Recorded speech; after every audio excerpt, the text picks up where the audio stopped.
আব্দুর রহমান সাহেব কমাস ধরেই কিছু আজ করছিলেন। উনি 3 বছর হয় রিটায়ার করেছেন। সরকারি উচ্চ পদে ছিলেন, ভালো অঙ্কের পেনশন পান। স্ত্রীগত হয়েছেন বহুদিন আগে। 2টি ছেলেকে বড় যত্নে মানুষ করেছেন। বাবা এবং মায়ের দুজনের স্নেহ দিয়ে ভালোভাবে লেখাপড়া করে তারা প্রতিষ্ঠিত হয়েছে। তারপর বড় ছেলের বিয়ে দিলেন, একটি নাতি হলো। ওনার মনে আনন্দ আর ধরে না। এরপর ছোট ছেলে নিজের পছন্দের মেয়েকে খুঁজে বাবাকে জানালে তিনি সানন্দে সেই মেয়েকে ঘরে নিয়ে এলেন। রিটায়ারের আগেই বড় ছেলের বিয়ে হয়েছিল। তারপর ছোট বৌমা এলো। আব্দুর রহমান সাহেব এখন নাতিকে নিয়ে বেশ সময় কাটান। সংসারের অনেকটা ব্যয়ভার বহন করেন। একদিন ইজি চেয়ারে বসে সকালে কাগজ পড়ছেন আর বড় বৌমার গলা পেলেন। আজ বাজার শর্ট আছে, রাতে রান্না হবে না। সে চাকরি করে, বলছে যাকে।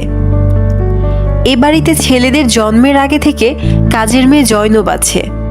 সে তার ছেলেদের থেকে বেশ কিছুটা বড়। জয়নব মাতৃহারা 2 ছেলেকে অপার স্নেহে আগলে রেখেছিল। সে বলল, ভাইজানরা কেউ এনে দেবে? বড় বউ বলল, কেন, বাবা তো বসে আছেন, বাজারটা রোজ করলেই পারেন। আব্দুর রহমান সাহেবের কানে কথাটা বাজল। বুঝলেন সংসারে তার প্রয়োজন ফুরিয়েছে। তিনি মনকে বললেন, মন তুই তৈরি থাক। এরপর থেকে বউদের নানা আচরণে তার প্রতি বিরূপতা প্রকাশ পেতে লাগলো। একদিন সকালে বড় ছেলে রাগত গলায় বউকে বলছে, আমার শার্টটা লন্ড্রি থেকে আনা হয়নি? বড় বউ বলল, না, যাবার সময় হয়নি। বড় ছেলে, বাবা একটু আনতে পারলো না? সারাদিন তো বসেই থাকে। আব্দুর রহমান সাহেবের কানে গেলে ভাবলেন যুগধর্ম। এরপর একদিন এক ছুটির দিনে সকালে ব্রেকফাস্ট টেবিলে এসে দেখলেন সবাই আগেভাগেই উপস্থিত। জয়নব প্লেটে গরম লুচি, আলু ভাজা আর সন্দেশ পরিবেশন করছে। বড় ছেলে বলল, বাবা একটা কথা ছিল। আব্দুর রহমান সাহেব বুঝলেন এরা সকলে কিছু প্ল্যান করেছে।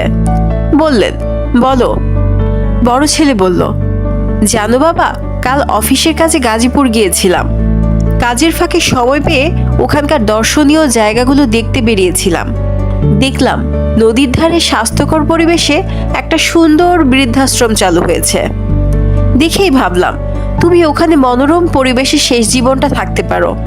আমরা যাবো আর আসবো। কিরে ভাই, কি বলিস? ছোট ভাই বলল, বেশ ভালো হবে তো।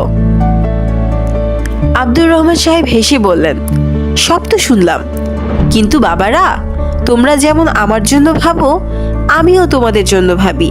তাই আমারও একটা প্রস্তাব আছে তোমাদের জন্য।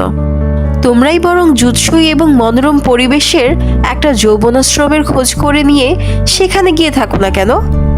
বাড়িটা তো আমারই, পেনশনও পাই ভালো। জয়নব মাকে নিয়ে আমরা বাপ বেটিতে বেশ ভালোই থাকবো। তোমরাও আসবে যাবে। এইভাবে তিনি এক ছক্কায় বাজিমাত করে দিলেন। জয়নবকে বললেন, জয়নব মা, লুচিগুলো ঠান্ডা হয়ে গেল, গরম গরম নিয়ে আয় তো। ছেলেরা আর ছেলেদের বউয়েরা রীতিমতো হতভম্ব হয়ে গেল, বাক্রুদ্ধ হয়ে বসে রইল।